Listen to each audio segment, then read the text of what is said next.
Ok, ya todo está bien. Se ve, se escucha.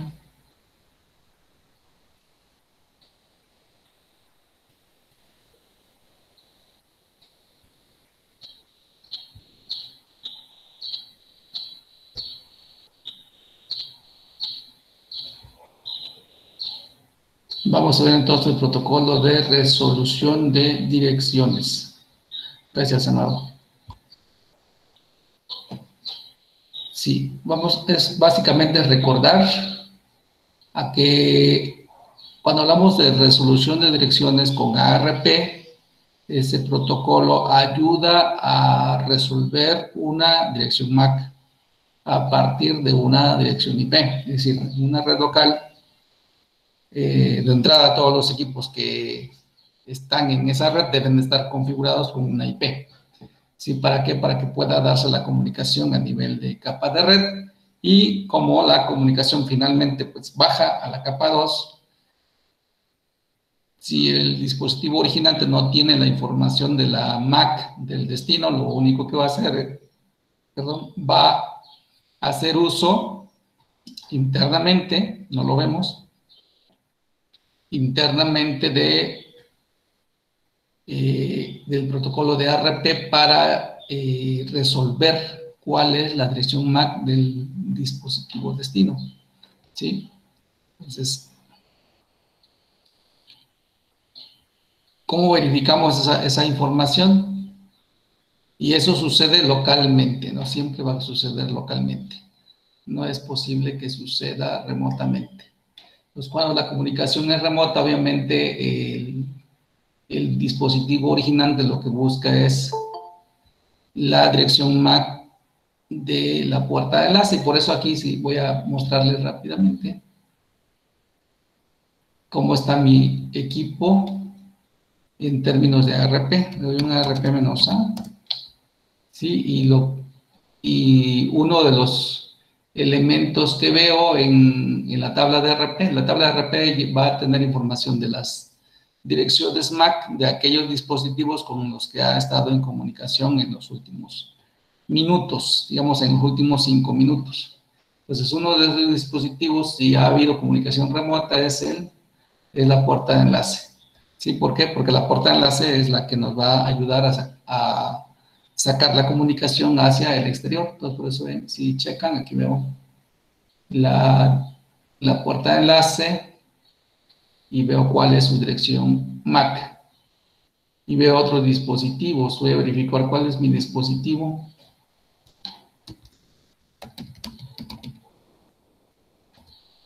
El alámbrico, voy a checar el alámbrico. Es el 14. Entonces, en ARP, ¿qué voy a ver? Vamos a verificar. ¿Sí? En el ARP yo voy a ver los dispositivos con los que se ha comunicado mi máquina. No voy a ver a mi máquina, porque mi máquina sí tiene la dirección MAC. Sí conoce su dirección MAC, obviamente. Entonces, lo que se busca aquí es la dirección MAC de aquellos dispositivos locales con los que se quiere tener comunicación. De manera tal que yo aquí puedo ver que mi máquina se ha comunicado con estas dos máquinas, o con estas tres, con la 16, con la 13 y con la 1. Y aquí están sus direcciones MAC de estos equipos. ¿De acuerdo?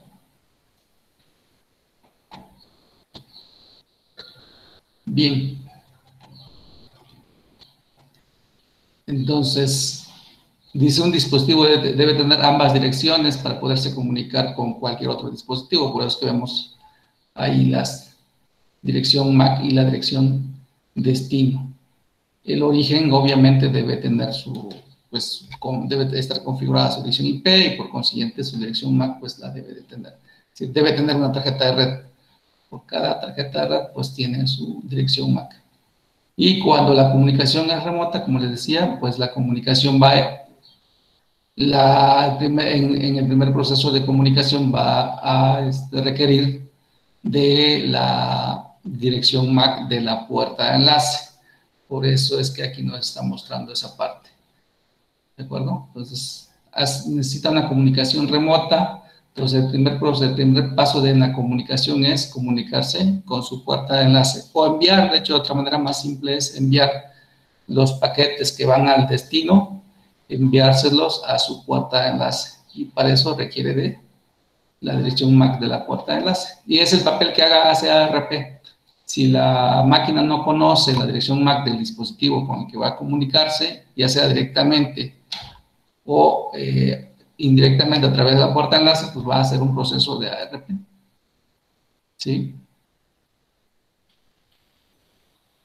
Y este proceso obviamente no lo vemos ni sabemos que existe, pero es un proceso que va a suceder siempre que no se tenga esa información.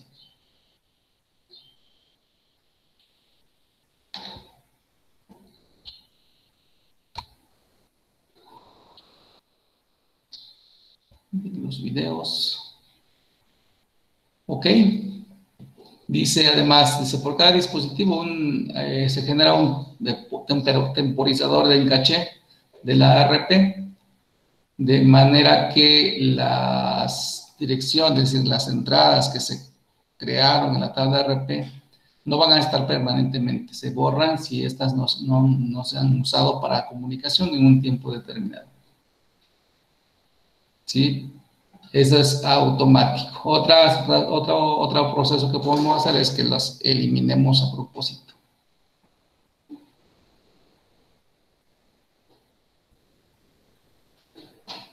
Bueno, ya les mostré ahí la tabla de ARP con el comando ARP-A. Eso lo podemos hacer en los dispositivos finales y también podemos hacer esa consulta de la tabla de ARP en el router o en el switch.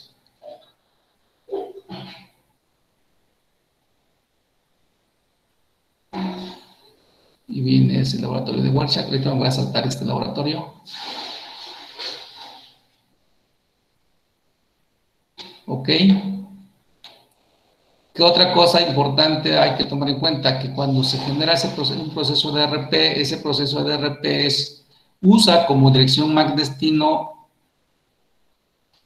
la dirección FFFFF, 6 Fs, ¿no? ¿Por qué? Porque las 6 Fs representan una dirección MAC que va a ser entendida que esa comunicación va a llegar a todos los equipos en la red local. Y quien va a leer la información es quien tenga la dirección IP que va como contenido de ese paquetito. ¿Sí? Entonces, el paquete original, la comunicación original es una comunicación broadcast y la respuesta ya es una comunicación únicas que va a ser de aquel equipo que tenga la dirección IP de la cual se quiere la dirección MAC. ¿Qué otro aspecto hay que tomar en cuenta? Que si hay muchas comunicaciones, hay muchas comunicaciones en la red que requieren, que no tienen la información de la dirección MAC destino, pues habrá muchos broadcasts en la red. Y esto podría ser normal. Lo que ya no es normal es que sucedan esas comunicaciones como producto de algún tipo de malware, es decir, como parte de un aspecto negativo de seguridad, ¿sí? Que esté provocando precisamente que se estén generando broadcasts en la red y cuyo propósito es precisamente tirar la red, ¿sí? Entonces, algunos tipos de malware se apoyan precisamente en este tipo de situación, en apoyarse en ARP para lanzar, digamos, falsos ARP, para inundar la red y hacer que el desempeño baje.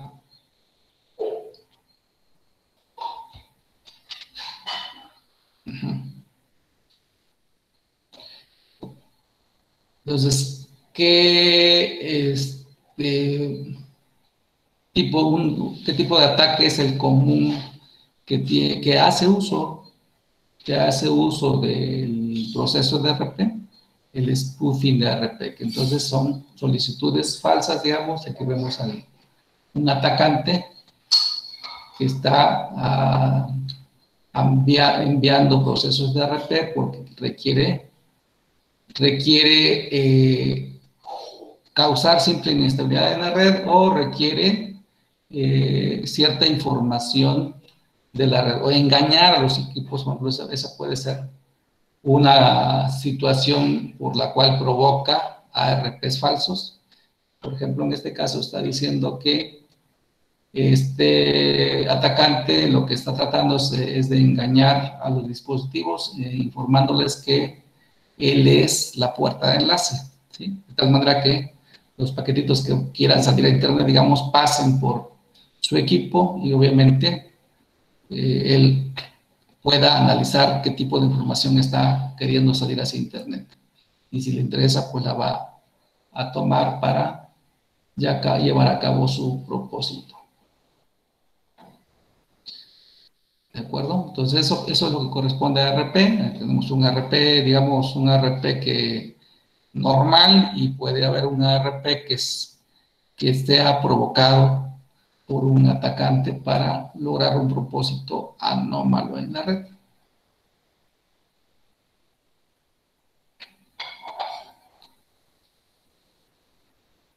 Bien, entonces pasamos al siguiente tema, que es la capa de transporte. En esta capa que vamos a revisar, pues básicamente los dos protocolos que operan en esta capa. Recuerden que los protocolos principales de esta capa son TCP y UDP, ¿sí? Y como elementos clave de cada uno es que TCP es un protocolo que va a garantizar la entrega de las comunicaciones que se estén dando entre los dispositivos extremos, gracias a que valida que cada paquete que se genera en un origen llegue a su destino, o que los paquetitos que se generan en el origen lleguen a su destino completos y correctos, ¿sí?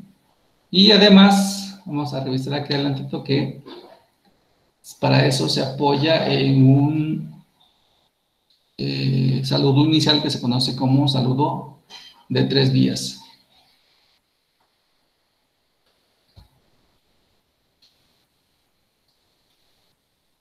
Eso es lo que hace TCP.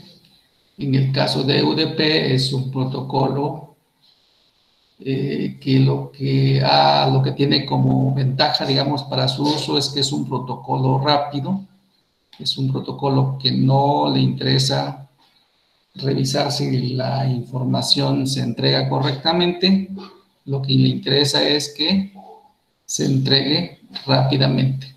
Entonces, como claves de cada uno es TCP es un protocolo que garantiza que los paquetes se entreguen correctamente, es un protocolo lento, pero asegura entonces la comunicación. Mientras que UDP es un protocolo rápido, es un protocolo que usa un encabezado pequeño, no requiere saber si el destino existe, no hace ningún saludo, no establece ningún saludo inicial, ¿sí?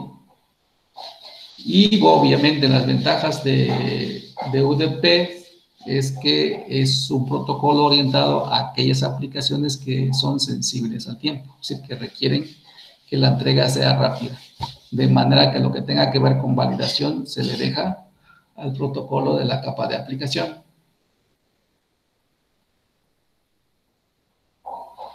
Sí. Ahora, algo que tienen en común ambos protocolos es que independientemente de que sea TCP o UDP, ambos hacen uso de un control que tiene que ver con la aplicación originante y la aplicación destino, ¿sí? Chequen, la aplicación originante, siempre que se trate de una petición, pues va a ser la aplicación que requiere comunicarse con un servidor. Y la aplicación destino, pues es el número de puerto que ha asociado a esa aplicación destino de la que se quiere una respuesta.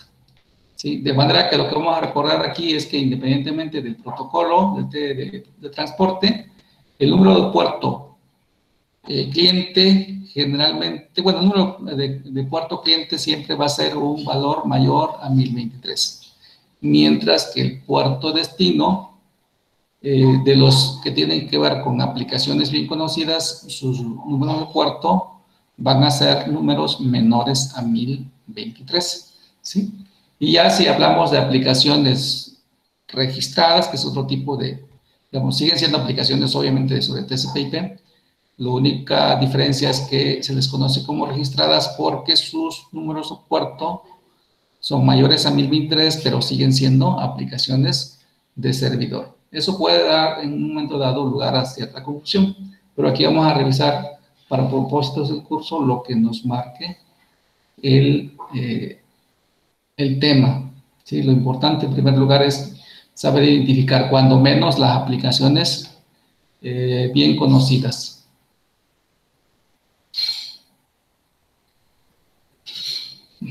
Y ahora, ¿qué es un socket? Pues el socket ya viene siendo, ahorita lo vamos a revisar, la conclusión de la dirección IP origen, su número de puerto, la dirección IP destino y su número de puerto. ¿Sí? Y que podamos distinguir también que si es una, y eso ahorita lo voy a hacer rápidamente en el Wireshark para que podamos revisar si se trata de una petición o si se trata de una respuesta. Entonces, si lo veo ahorita, voy a mostrarles la ventanita aquí en la consola. Y si lo hago en mi máquina de manera simple,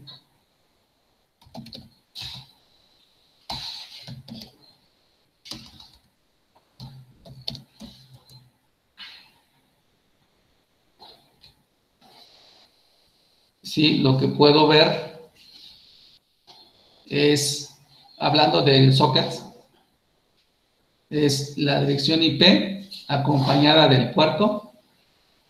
Ese sería un socket. Y si quiero saber qué tipo de socket es, acá está el protocolo de transporte, es el protocolo que está usando. Entonces yo diría que este es un socket origen TCP, obviamente. Si el origen es TCP, pues el destino va a ser TCP. Si la comunicación no puede ir por TCP y luego regresarse por UDP. Entonces aquí tengo una comunicación TCP con un socket que tiene esta dirección IP y este número puerto y esta dirección IP y este número de puerto. ¿Sí? Entonces, cuando yo reviso el estado de mis conexiones en mi máquina local, de manera simple, con Netstat, siempre voy a ver la comunicación en términos de dirección local y dirección origen y nada más. ¿Sí? Pero si quiero ver el proceso más completo, entonces yo te voy a hacer uso de Wireshark sin que me vaya a ningún laboratorio, para que veamos y les voy a preguntar y me dicen ahorita cómo es la comunicación, si es una comunicación del cliente hacia el servidor o del servidor al cliente, en función de lo que estemos viendo, ¿no?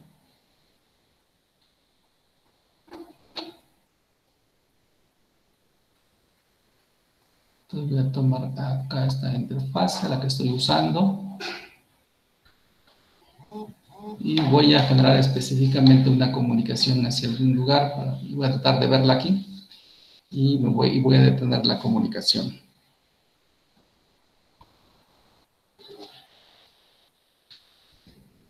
A ver si puedo ver esta.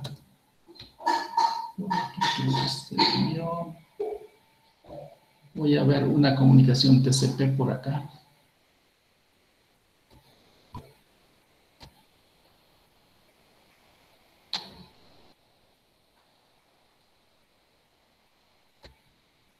O ya específicamente una comunicación con, voy a poner aquí HTTP o HTTPS. A ver qué se llama.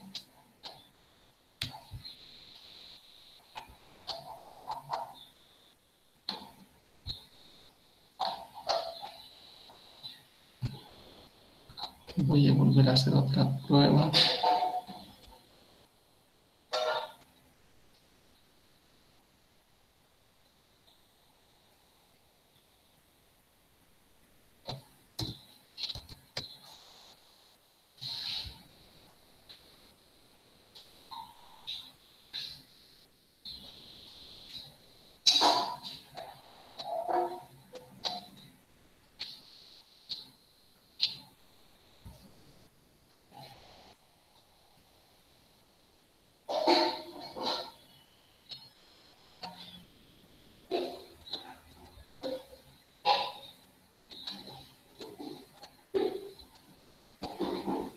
A ver, vamos a ver.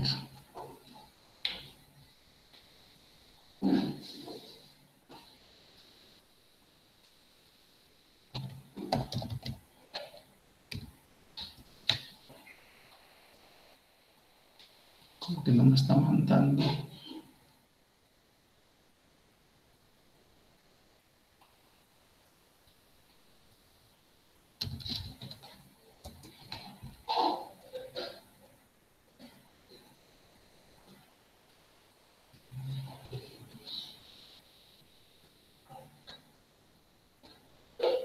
Voy a ponerle la dirección de mi máquina.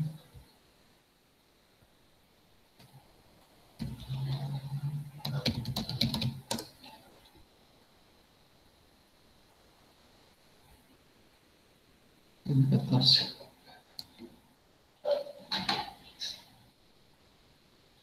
Voy a cancelar este. No me fijé.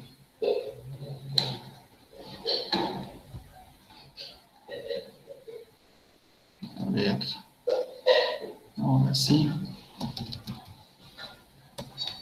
Voy a dejarla ahí. Y vamos a ver.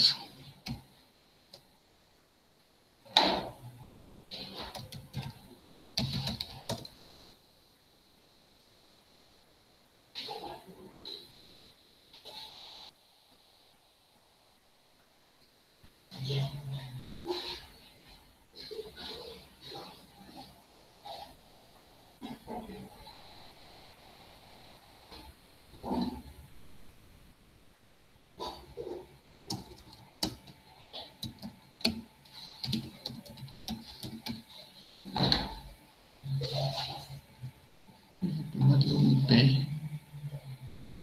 igual.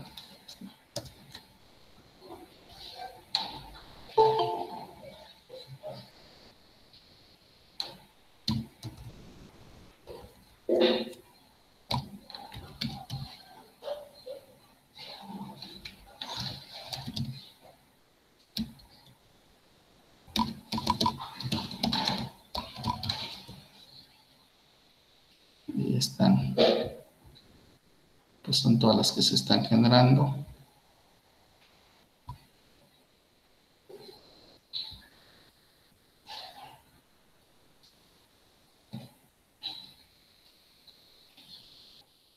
A ver.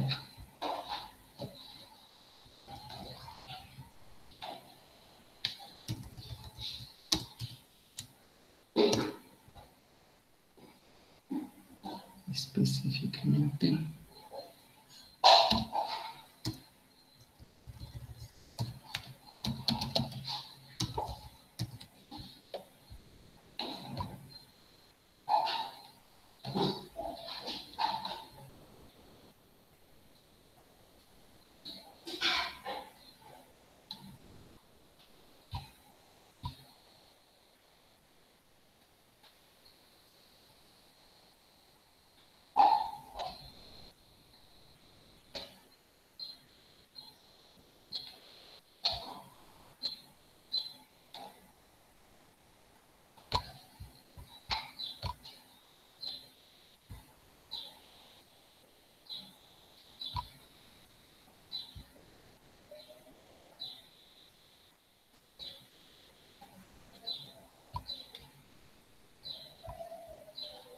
Vamos a volver.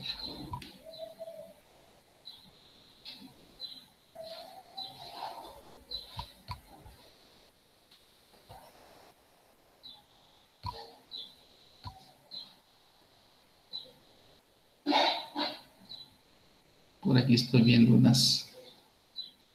Ah, se me van.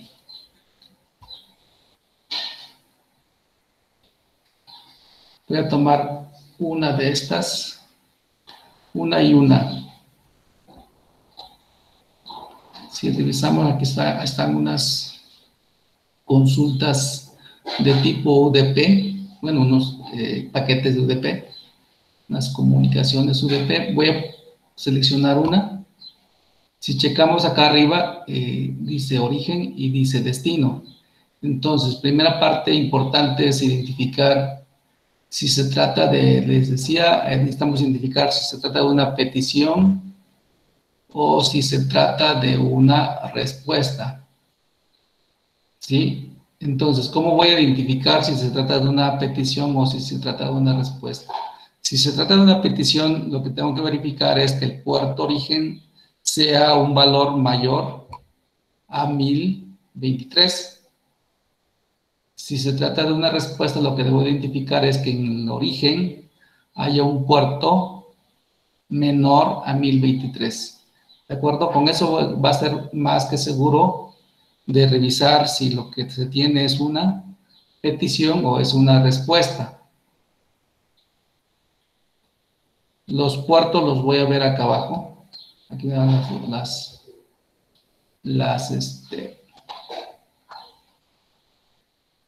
las direcciones IP y el protocolo.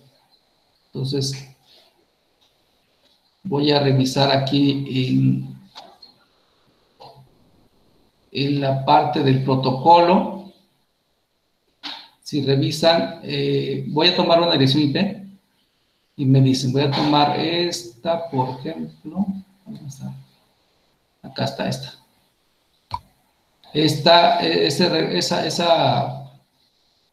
Esa comunicación y revisamos. A ver, aquí va a ser un poquito más. Voy a buscar una más sencilla. Una petición más sencilla de identificar. Donde podamos con precisión checar esa parte. Aquí tengo otra. Aquí tengo.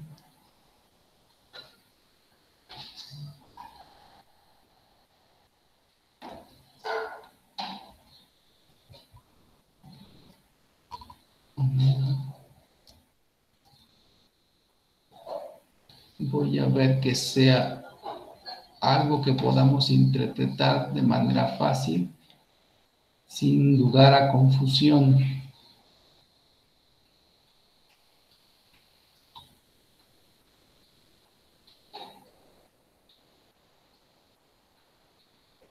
A ver esta. Creo que sí, aquí está. Voy a seleccionar este renglón. ¿Checan?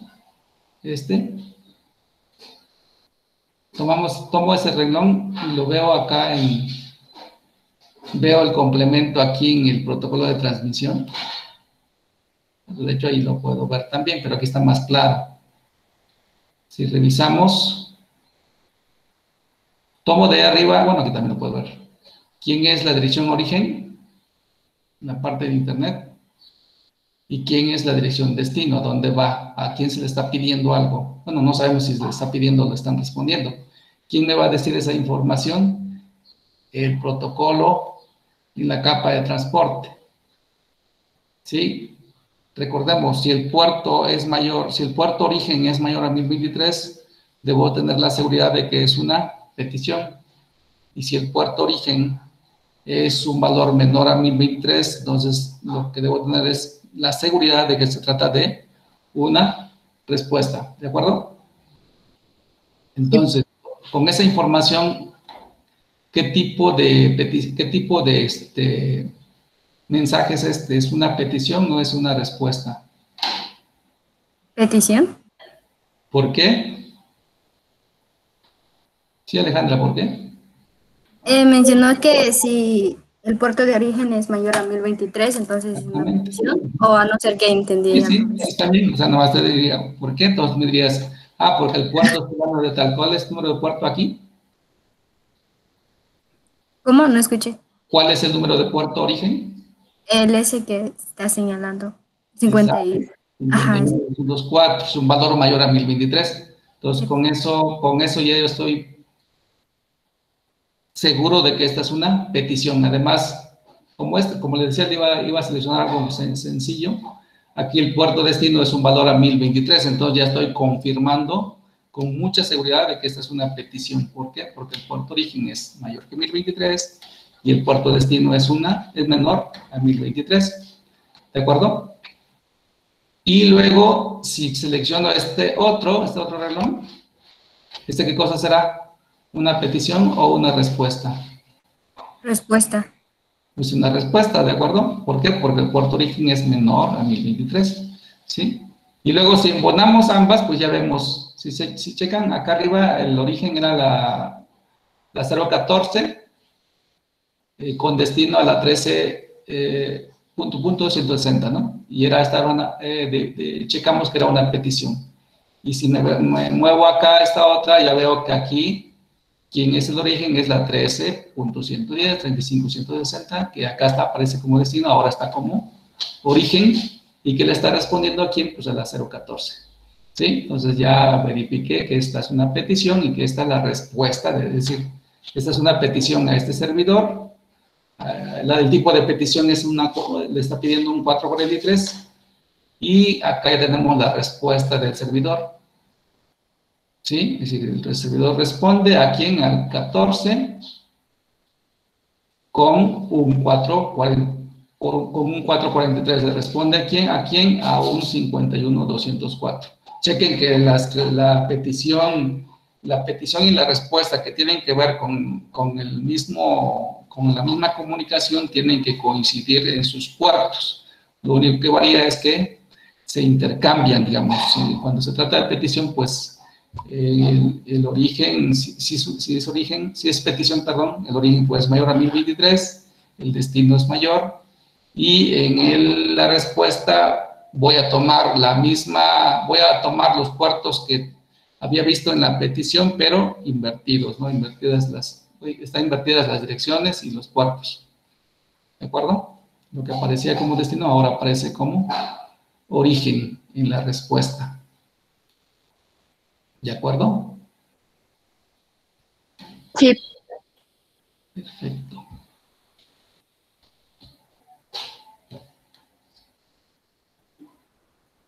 Ok. Y básicamente aquí lo que nos explican es lo que ya les comentaba, ¿no? De las diferencias entre TCP y UDP. TCP es un protocolo seguro en el sentido de que garantiza la entrega, no es seguro en el sentido de que represente que no pueda ser vulnerable o no se pueda extraer la información, simplemente que garantiza la respuesta. ¿Por qué? Porque establece acuses de recibo. Por eso da garantía. Es un protocolo más que seguro, es un protocolo confiable, TCP. Y UDP se caracteriza por ser un protocolo no confiable porque no garantiza la entrega. ¿Sí? Lo que sí hace es que hace que las comunicaciones sean rápidas. Entonces, es un protocolo rápido. No requiere mucho encabezado, sino requiere muchos controles, por eso es que no se apoyan a acuses de recibo, no verifica si el destino existe, y sin embargo, pues hay aplicaciones que necesitan hacer uso de ese tipo de protocolo, y aquí nos pone dos ejemplos. Si todas las aplicaciones que tienen que ver con tiempo real hacen uso de UDP, están asociadas a UDP, así están establecidas en los estándares. ¿Sí? Mientras que las aplicaciones que requieren garantía de entrega se transportan por TCP. Y aquí nos ponen ejemplos de aplicaciones con TCP y ejemplos de aplicaciones con UDP. Y aquí básicamente lo que vemos cómo es que TCP está cargado en controles para garantizar la entrega, ¿sí? Se apoya en la secuenciación y en los acuses de recibo, mientras que UDP no tiene más que la información básica que también tiene TCP, es decir, la dirección IP origen, la dirección IP, perdón, el puerto origen y el puerto destino. Acá lo tenemos. Son dos datos, dos campos comunes en ambos. Sí, el checksum, que básicamente es para que se pueda revisar si llegó bien la información, pero UDP no tiene que revisar si no llegó bien se retransmita. Entonces es simplemente un campo para que pueda ayudar a la aplicación a tomar una decisión sobre qué hacer con un segmento que puede haber llegado alterado. Sí, y la longitud del segmento, ¿no? Pero si checamos, aquí no necesita de números de secuencia. ¿Por qué? Porque a la UDP no le interesa reordenar los segmentos. Si segmenta, pero no reordena. Entonces, por eso es que ese campo no está como un campo de control en UDP. En TCP sí, porque es el que hace posible. Gracias a él se puede dar cuenta al otro extremo de que algo pudo haberse dañado. Todo lo que se daña no llega. Y si no llega, entonces el otro extremo se da cuenta de que algo no llegó y solicita su retransmisión.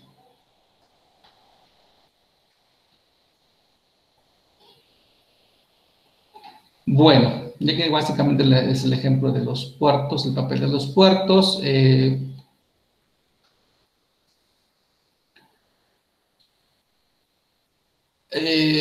Algo que hay que precisar aquí es que los equipos cliente usan puertos que se conocen como dinámicos, es decir, los genera por cada petición que usa un cliente, genera un número de puerto. ¿Sí? Es decir, usa un número de puerto que tiene que ser distinto por cada petición.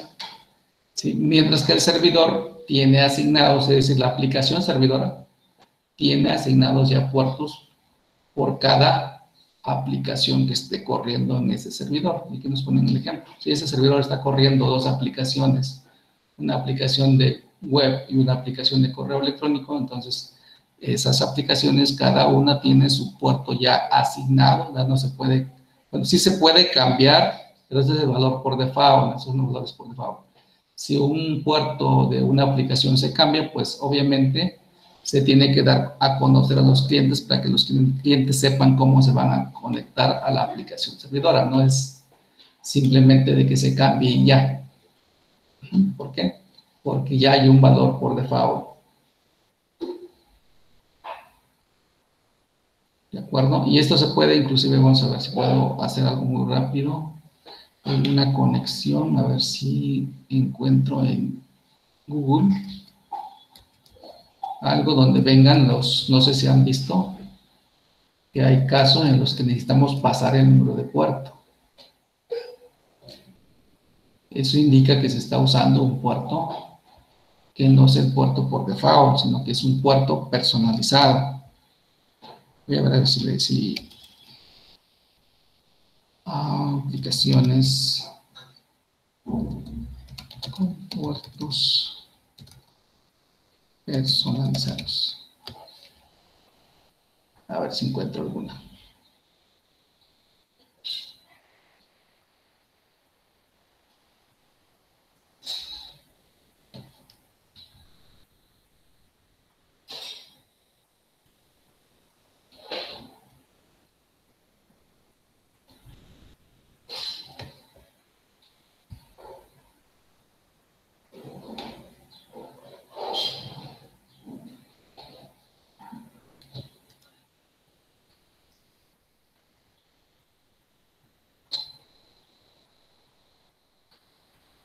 Aquí, por ejemplo, me está dando, pero esos son puertos que ya traen también, son aplicaciones al final de cuentas.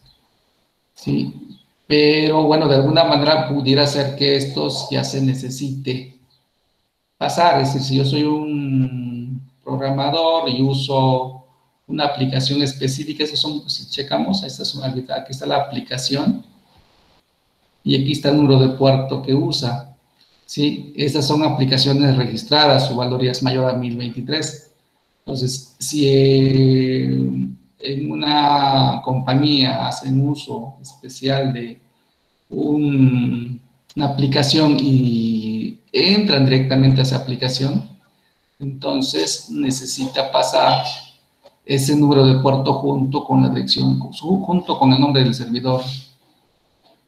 Voy a pasar a ver si... A ver si tengo suerte.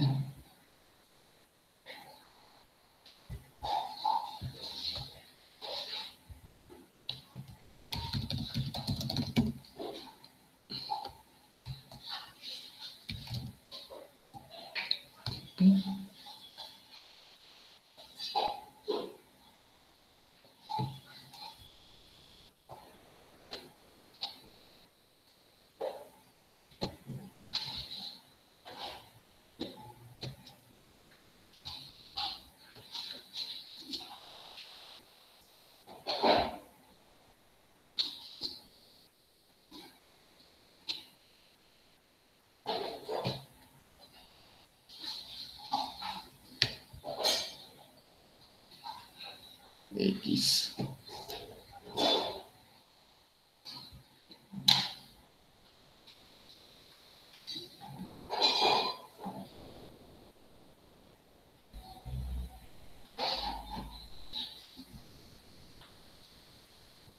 No es tan fácil encontrar así. Pero ¿qué es lo que voy a mostrarles aquí? Suponiendo que por acá tuviera un servidor X, ¿cómo identifico que está usando un puerto personalizado o de una aplicación en especial? Pues porque al final del nombre del servidor va el número de puerto separado con 2 puntos, ¿sí? Y eso va a hacer que la petición llegue específicamente a la dirección en ese servidor que está hablando, o más bien le indica que lo que quiere es que responda esa aplicación en particular. Es decir, la conexión va por un servidor web, pero específicamente va a una aplicación que está usando un puerto especial. De tal suerte que si no paso ese número de puerto, entonces yo puedo llegar tal vez al servidor, pero no a la aplicación que me están pidiendo que acceda. ¿Sí? Entonces, hablamos de aplicaciones personalizadas. Eso es cuando el acceso es directo. Es posible que a lo mejor el acceso no sea directo, sino que sea indirecto, es decir, que yo llegue al servidor y desde ahí me conecten hacia la aplicación y que la conexión, digamos, sea interna, es decir, que ya el hecho de hacerle clic pase automáticamente el número de puerto. Y eso facilita, desde luego, para un usuario que no sabe qué son los puertos, o si no le pasaron ese dato, pues ya la página principal puede dar lugar a que se facilite el acceso a la aplicación que realmente quiere usar. ¿Sí? Bien, y aquí básicamente nos explican el proceso que sigue un cliente. Es que hay que especificar que esto es cuando el cliente abre una conexión con un servidor. Si la conexión es TCP, es decir, si accedemos a un servidor y es por TCP, la aplicación que estamos usando, generalmente, pues, por ejemplo, HTTP y HTTPS son dos de las aplicaciones que usan TCP. Entonces, la sesión inicia con un diálogo de 3 vías, se le llama. ¿Por qué 3 vías? Porque el cliente inicialmente hace como un, oye, fulano de tal, ¿estás ahí? Es la primera petición que hace, y el servidor lo que hace es responder con sí, aquí estoy. Llevamos 2 pasos, y el tercer paso es decir, bueno, ok, quiero platicar contigo. ¿Sí? Entonces, checan, dice, son 3 pasos. El cliente inicia las solicitudes al cliente con el servidor. Ese es el primer paso. El segundo paso, el servidor hace un acuse al cliente, que sería esta. Y el paso 3 es que el cliente ya pueda iniciar la comunicación, es decir, ya abre la comunicación para empezar a intercambiar información con el servidor. Es decir, ya manda la información que quiere o la petición real que quiere. Lo primero que sucede es simplemente el checar que el servidor exista, que esté respondiendo. Y si respondió, entonces y manda el mensaje que quiere. Entonces, ¿qué es lo que intercambia? Ahorita vamos a ver si puedo todavía verlo aquí en el Wireshark. Estos son los mensajes que se intercambian entre el servidor y el cliente. ¿Sí? La iniciación del saludo del cliente es un mensaje tipo SYN que viene de sincronización. ¿Sí? El servidor responde con un SYN ACK, o sea, un ACK del SYN, ¿sí? Es decir, acusa que sí recibió la sincronización del cliente, y finalmente el cliente hace un acuse de que efectivamente el servidor le respondió y por lo consiguiente ya puede iniciar la comunicación que quiere. Vamos a ver si aquí dentro de lo que tenía podemos distinguir. Creo que por aquí está. Bueno, aquí está un diálogo. Vamos a ver si puedo ver. Completa la parte esta.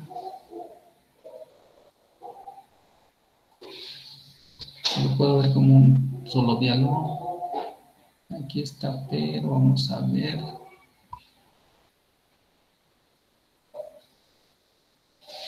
¿Dónde está el cliente?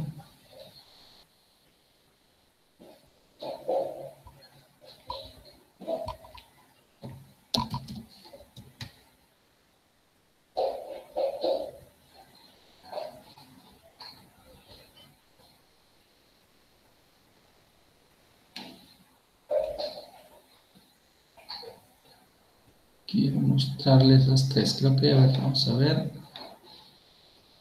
Aquí veo. Vamos a ver si aquí podemos distinguir si este es un ACK. Falta que vea el SYN.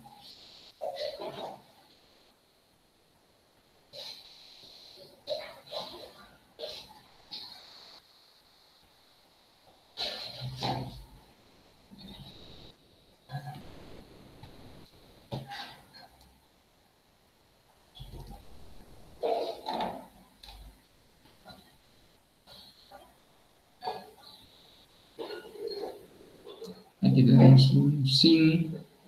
Aquí está, aquí podemos ver. Creo que este está. Vemos. Aquí está, es un mensaje SYN, la secuencia 0. ¿Sí? ¿Quién está originando? Pues el cliente, obviamente. Importante también aquí es tener precisión. El saludo de 3 vías siempre lo va a originar el cliente. Nunca lo va a originar el servidor. ¿Sí? Entonces el cliente inicia la sincronización, aquí está. ¿Sí? El servidor, chequen, acá está la siguiente, que es el decir, oye, sí, aquí estoy, es una secada del mensaje de sincronización. Y finalmente, aquí está el saludo de los tres pasos del saludo de 3 vías. Finalmente, el cliente hace un ACK de ese saludo. Si checan, aquí está, esta parte la podemos verificar. Está haciendo un ACK del inicio de saludo que se inició acá, que contestó el servidor y que ahora termina de confirmarse con el cliente de que ya el servidor le contestó y ya puede iniciar la comunicación. ¿Por qué estoy enfatizando en esta parte del saludo de 3 vías? Porque en cuestión de seguridad, si un atacante quiere tirar a un servidor, un modo simple es precisamente auxiliarse del saludo de 3 vías, solamente que es un saludo que no se completa. Y un saludo que no se completa es aquel donde, por ejemplo, alguien de ustedes, digamos, si lo hacemos una analogía, alguien de ustedes le habla a otro compañero o compañera, su compañero o compañera responde y ustedes hacen como que no escucharon, ¿sí?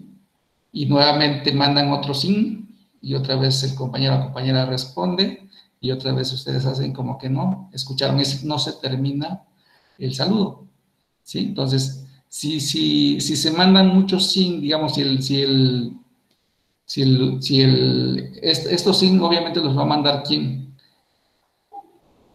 El atacante, ¿sí? Va a saludar, el servidor responde el saludo, pero ya después el cliente, el atacante en este caso, ya no confirma lo que le mandó al servidor. Entonces el servidor es como que se queda en espera de que le respondan que ya el cliente ya se dio cuenta de que existe el servidor. Entonces, ¿qué provoca eso? Provoca que el servidor se llene de muchas peticiones de saludo que no culminan y eso da lugar a que los buffers del servidor se llenen, es decir, la memoria del servidor se llene y haga que las peticiones reales, digamos,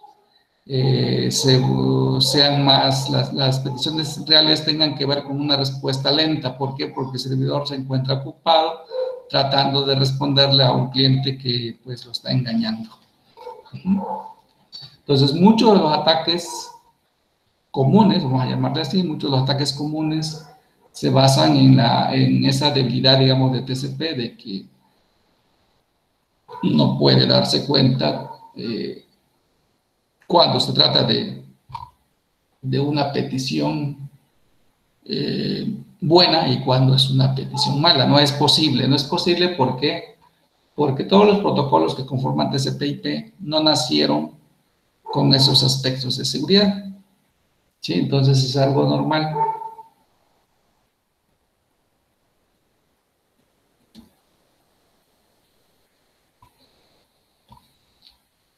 Bien, y bueno, aquí viene un ejercicio, un laboratorio de Wireshark. Lo revisan para básicamente ver el saludo de 3 vías, que es lo que les mostré ahorita.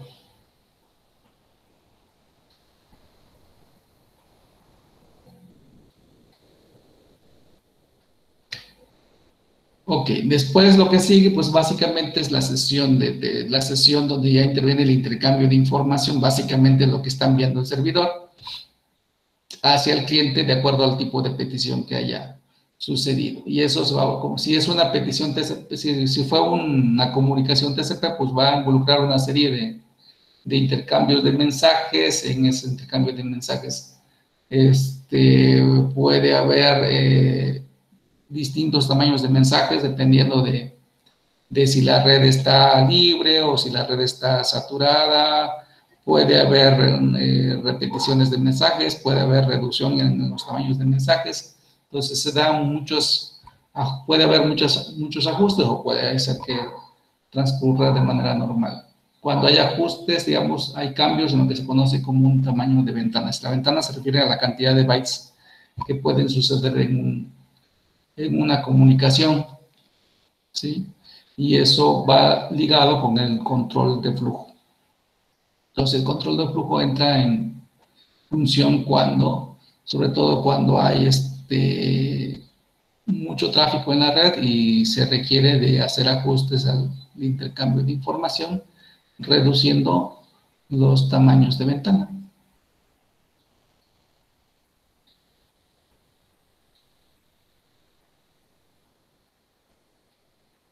Sí. Bien.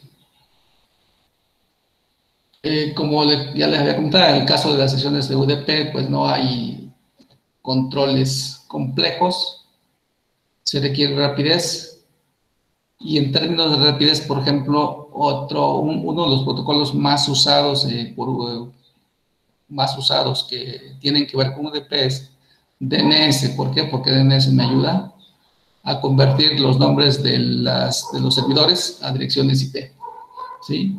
Y no es un proceso, digamos, simple, es un proceso que generalmente es elaborado. ¿Por qué? Porque DNS se compone de dos cositas. Un programa, digamos, una aplicación distribuida y una base de datos distribuida. Todas son las dos cosas.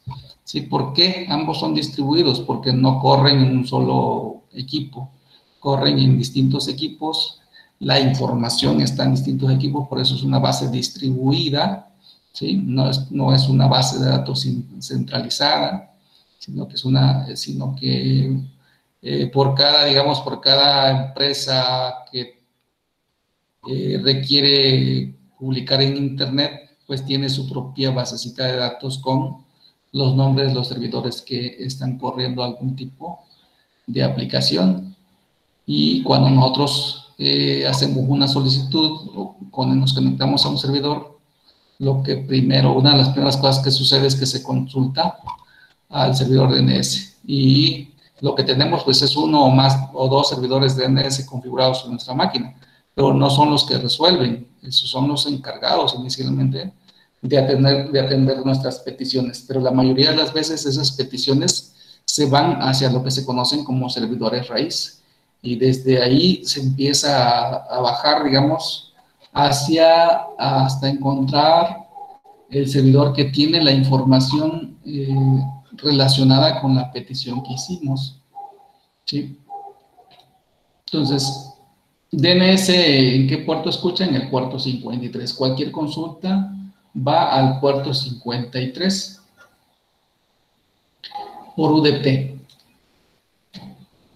Y si un servidor no tiene la respuesta, pues va a hacer esa consulta, se va a mandar la consulta al servidor raíz y después de ahí se empieza a bajar, digamos, a servidores de DNS que están relacionados con el nombre del dominio. Otro servidor común, sobre todo en empresas medianas, digamos, donde se requiere un control de acceso a los recursos de red, es Radius. Radius es una aplicación que su función está enfocada al control de acceso, ¿sí? Entonces también hace uso de UDP. Los puertos normales que utiliza es el 1812 y el 1813. Por consiguiente, como es un número mayor que 1023, a Radius se le considera una aplicación servidora registrada, ¿sí? No es una aplicación bien conocida. Entonces, lo estamos viendo aquí porque tiene que ver con seguridad, ¿sí? Es control de acceso. Y aquí sí viene el laboratorio que van a entregar, del cual van a documentar y entregar, que básicamente es para revisar qué puertos abiertos tiene mi equipo. Sí, en este caso, pues, es conveniente, ya de hecho todos los laboratorios que vienen, pues, es requerido que hagan uso de la máquina de CyberOps, porque viene preparada para que podamos checar, ¿no? En este caso, las aplicaciones que están corriendo, las aplicaciones que están corriendo van a dar lugar a puertos abiertos. Por cada aplicación de red que está corriendo, va a hacer uso de un puerto y ese puerto pues, va a estar disponible allí en espera de que alguien la llame. Por eso se llaman puertos abiertos. Puertos abiertos, puertos en escucha, son sinónimos.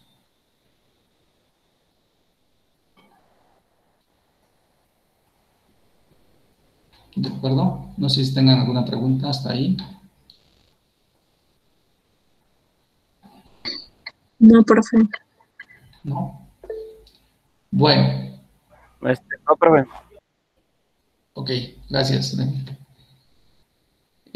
Vamos a pasar a los servicios. Servicios de red que están enfocados, digamos, a la parte de soporte, porque los otros son servicios de aplicaciones o aplicaciones de red, y estos son los servicios que, es decir, que están los servicios que no vemos, pero que están, que son necesarios para que nuestras aplicaciones funcionen o para que nuestras peticiones hacia Internet funcionen. Y uno de ellos, pues, es DHCP, ¿sí? Ya lo revisamos en fundamentos como protocolo de la capa de aplicación. ¿Es un protocolo de la capa de aplicación? Sí. ¿Sabemos que existe? Posiblemente no. ¿Sabemos que es importante? Bueno, debemos saber que es importante para que tengamos acceso a Internet. Si no funciona DHCP, entonces, por lo general, pues diríamos que no tenemos Internet. Y el problema no es que no tengamos Internet, el problema puede ser que el DHCP no está funcionando. ¿Sí? ¿Ok? Entonces, ¿cómo funciona DHCP? Básicamente, por principio de cuentas, acuérdense que debe haber un equipo que está corriendo el servicio, o sea, el servidor de DHCP. Y esto inclusive lo pudieran ustedes practicar sin mucha complicación, es decir, si solamente ustedes están conectados a Internet o no hay problemas si juegan con la red, ¿qué podrían hacer? Conectarse a su routercito, acceder a su router, localizar la sección de servidor. No sé si alguien ha hecho esa parte, ha curioseado en su router.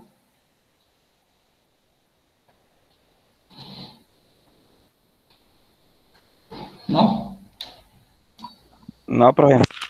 Bueno, lo voy a hacerlo aquí voy a hacer uso de este tema en la práctica, para que no me siga con pura teoría aquí. Voy a abrir el Packet Tracer, pues voy a hacerles una demostración. Lo podemos hacer con el router que ustedes tienen. Es muy sencillo, solamente que, de hecho lo voy a hacer así, primero con ese, y si nos da tiempo lo hacemos de la otra manera. Solamente que con la forma, con el routercito que todos tenemos en casa, no podemos ver mucho.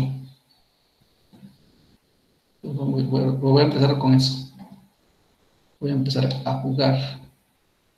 Entonces selecciono mi router de casa y solamente el router de casa, ¿no? Y le pongo mis máquinas. Bueno, labs. ¿Sí? No le voy a configurar, de hecho no le voy a configurar nada. Simplemente voy a acceder al router. Voy a ponerle cable, eso sí. Ahí se le voy a poner cable. Y a las otras le voy a poner tarjeta inalámbrica.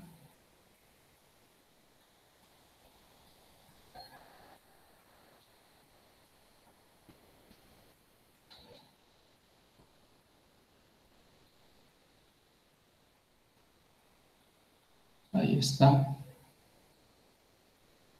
Sí. Me estoy conectando ya con inalámbrica. Y acá también.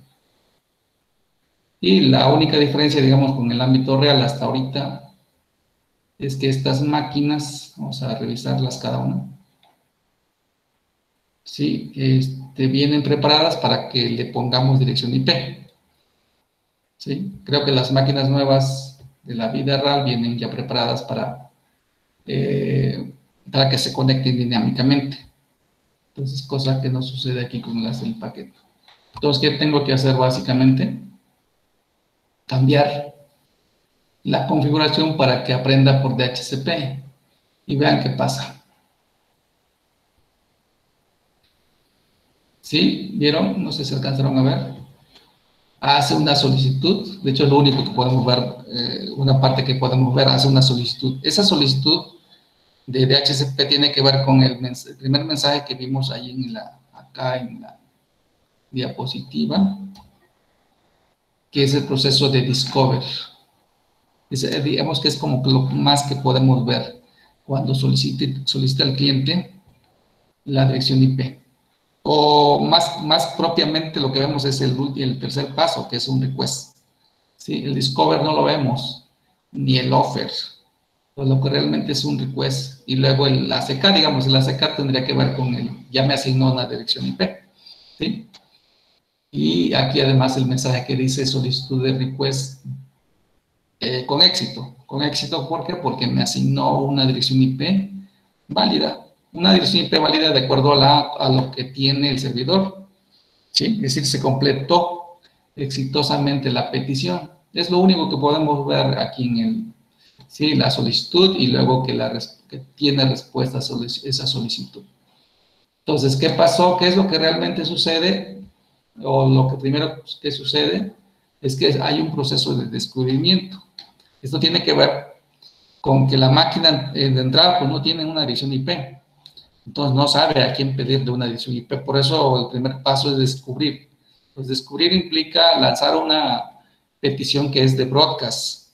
Esa petición de broadcast lleva direccionamiento IP, pero lo que sucede es que en el origen de la máquina que no tiene una dirección IP lleva una dirección que se conoce como no especificada. Y esa dirección IP no especificada es un 0.0.0.0. ¿Por qué? Porque no tiene. Y en la parte destino, porque tiene que haber una dirección IP destino, lleva, pues tampoco, como no sabe a quién le va a pedir, lleva un 255.255.255.255. Y eso hace que esa petición llegue a todos los equipos dentro de la red local. Y quien tenga el servicio de DHCP es el que responde. ¿Sí? Entonces, ¿con qué responda? Con un offer. Eso, el offer indica un mensaje como para decir, yo soy un servidor de DHCP, te puedo ofrecer una dirección IP. Si ven, aquí está de hecho el mensaje. ¿Sí? Al discover es una petición de tipo broadcast, porque no sabe si hay un servidor de DHCP, si hay dos, si no hay ninguno, etcétera. Y el offer es un mensaje únicas, ¿por qué? Porque responde el servidor y le responde precisamente a quien hizo la petición. ¿Sí? Y finalmente, o como paso final, previo al penúltimo, vamos a llamarle así, es que el cliente recibe la oferta del servidor y si acepta esa dirección IP va a mandar una solicitud nuevamente de broadcast. Y finalmente el servidor de DHCP va a hacer un acuse.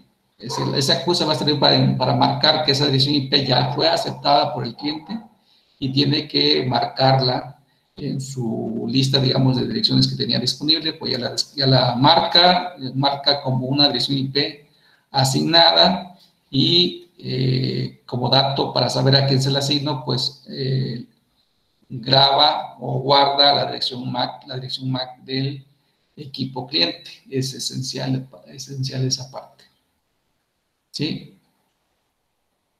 Entonces, si me voy nuevamente aquí al packet, pues ahorita esta máquina ya tiene dirección IP. Si checan, ya tiene. Si me voy a la que sigue, aquí estas sí tienen. Estas son máquinas modernas, las inalámbricas. Ya les puse dirección IP, la otra también. Sí, entonces solamente la PC no le asigno. ¿De acuerdo? Ahora, eso fue posible gracias a que el router es un servidor de DHCP. ¿Y cómo puedo verificarlo? Pues entrando al router. Entro al router. Voy a usar, creo que la GUI. ¿Sí? Entonces, esta interfase que ustedes ven es parecida a la que pueden checar en su router. Esta pantallita es similar, o sea, puede haber variaciones, pero muy, muy pocas. Y vean qué sucede. Que aquí está la sección del servidor de DHCP. que dice habilitado.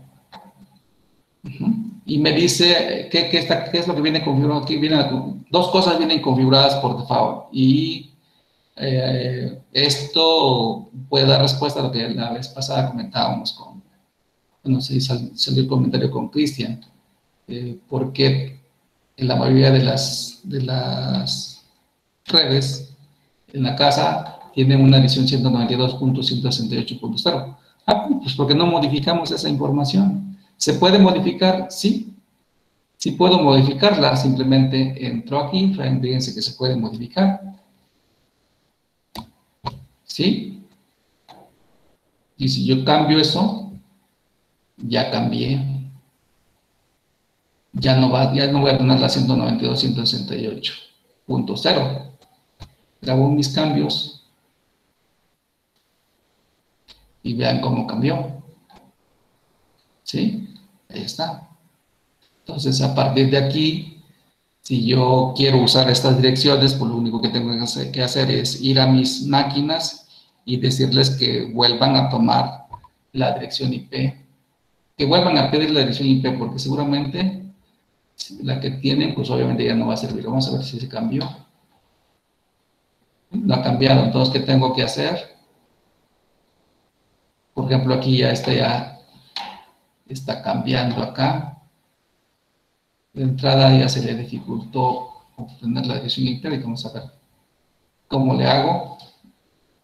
Me regreso y vuelvo. Vamos a ver si. ¿Sí? Chequen. Me fui a la estática y ya regresé otra vez a la dinámica y ya me cambió la dirección IP con una dirección IP de acuerdo a la nueva configuración. Eso fue lo que tuve que hacer en la PC. En las inalámbricas no me cambió. Entonces, si yo no hago cambios aquí y sigo trabajando, es muy probable que mis máquinas inalámbricas, si pasa lo que está sucediendo aquí, que no tengan acceso a internet. ¿Por qué? Porque no pudieron actualizar. De hecho, en la PC tampoco se pudo actualizar automáticamente, tuve que ayudarle. Entonces, algo similar aquí. Le digo, ¿sabes qué? Pues la forma más fácil es esta. Pasate a la parte de estática y luego a la dinámica. Y ya está.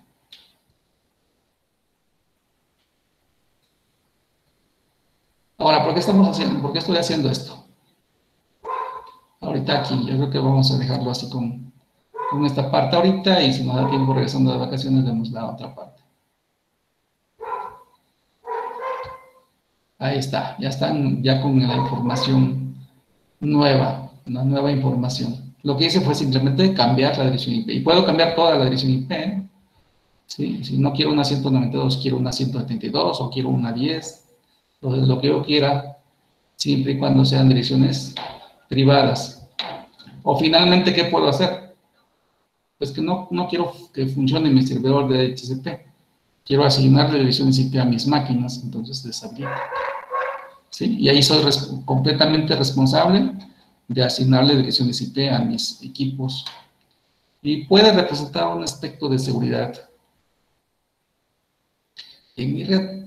¿Sí? Ya lo único que tengo que hacer es, desde aquí, pues ya también cambio la dirección completamente para que si hay alguien cerquita alrededor de mi casa que más o menos sepa de redes, no le sea tan fácil adivinar qué tipo de direcciones puedo tener. Entonces, hago esos cambios. Y vean qué pasa. ¿Por qué digo que este equipo es un router? Porque tiene dos redes. La red local, que es la que está definiéndose en esta parte, digamos, en términos de direccionamiento IP. Y aquí tengo la conexión a Internet. Sí, la conexión a Internet, generalmente, en sus casos, pues viene con este tipo, bueno, aquí no vemos esa parte. Viene con otro protocolo, no viene aquí. Viene con PPP sobre Ethernet, PPP-oE, es el nombre, ¿sí? Y con DHCP activado. ¿Qué hace? ¿Qué es lo que sucede aquí en esta parte? Que tampoco Bueno, sí puede ser que así veamos esa parte. Les encargo a quienes sean curiosos de revisar que en esta van a ver el protocolo y posiblemente vean qué dirección IP tiene asignada su router de este lado. Esta es la parte que tiene que ver con la conexión con el proveedor. ¿Sí? Entonces, es la red externa, pues. ¿De acuerdo? Y lo otro que tiene que ver con seguridad, otro elemento de seguridad que es esencial a tomar en cuenta, es que aquí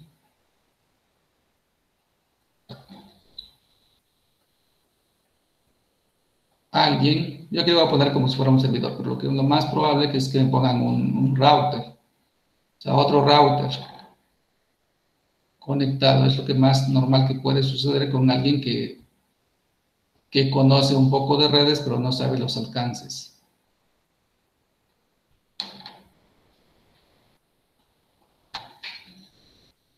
Voy a cerrar con esta parte. Sí, imagínense que alguien nos coloca otro servidor, un servidorcito, y ese servidorcito va a tener servicios, acá dice servicios, y específicamente, fíjense que aquí viene por default apagado en el packet, entonces yo puedo habilitar y puedo configurar algunas cosas aquí. Y puedo aquí también configurar.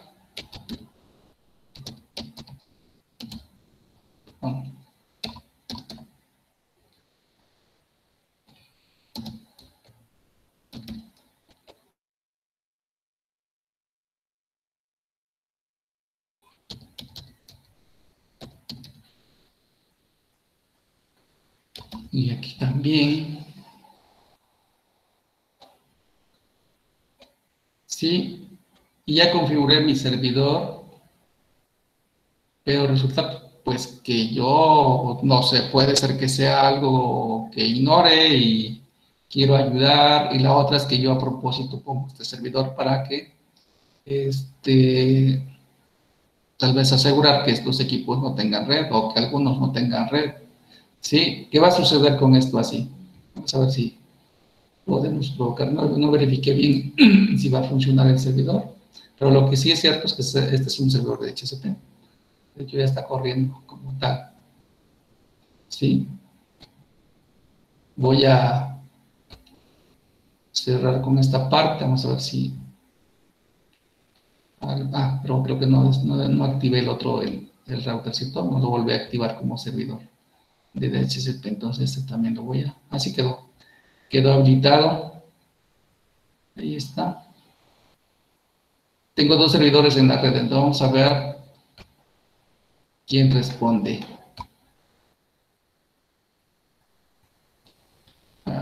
Voy a estática y luego me regreso a dinámica. Ahí estuvo bien, se supone que esas son las decisiones que me deben estar dando. Perdón, es que sí va a funcionar bien ahorita, ¿por qué? Porque el servidor, bueno, le configuré el rango de direcciones IP, pero a él no le puse ninguna dirección IP. Entonces, obviamente, aunque está corriendo, pues no va a ser accesible. No va a poder responder. Entonces voy a poner dirección de IP aquí, de acuerdo a las direcciones que tiene. Ahí está. Creo que con eso ya. A ver, verifico. El DHCP. Sí. 50.0. Sí. Perdón, aquí está mal. 50. Default. Aquí lo pongo 50. Cualquier cosa ahí. Y grabo. Vamos a ver si ahora sí. Entonces el 50.1. Vamos a ver si en esta primera intención alguien se logra conectar a él. No, estuvo bien. Vamos a ver qué suerte le toca. Tampoco. Y esta. Vamos a ver. Checking. Afortunadamente sí funcionó aquí esta parte. ¿Sí? Esta máquina, a esta máquina le respondió con DHCP el servidor que puse, el otro servidor de DHCP que puse. Entonces eso, en primer lugar, da lugar a lo que les comenté, que un primer mensaje que manda el cliente es descubrir servidores de DHCP. Y el primero que responda básicamente es el que va, del que se va a pedir, al que se le va a pedir una dirección IP. Entonces aquí lo que me está diciendo es que a esta máquina quien le respondió fue el servidor que creé. ¿Sí? Entonces la conclusión aquí es que si ese servidor se puso intencionalmente para que algunos usuarios no tuvieran acceso a Internet o para robar alguna información, qué sé yo, entonces ya algunos usuarios no van a tener acceso a Internet. ¿Sí? ¿Por qué? Porque este router saca hacia Internet solamente a aquellos usuarios que usan su servidor de DHCP. ¿Sí? A los que no usan su servidor de DHCP no les da acceso a Internet. Entonces ya este usuario ya no tendría acceso a Internet.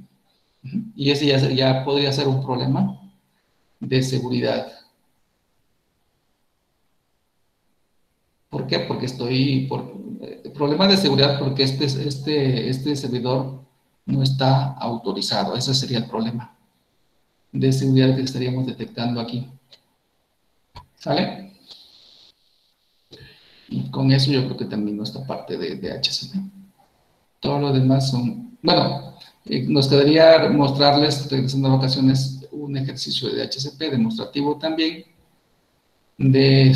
con un router más elaborado, donde sí puedo ver toda la información que se va a generar, cómo se va asignando la información, pero que la esté viendo en el router que está sirviendo como servidor de DHCP.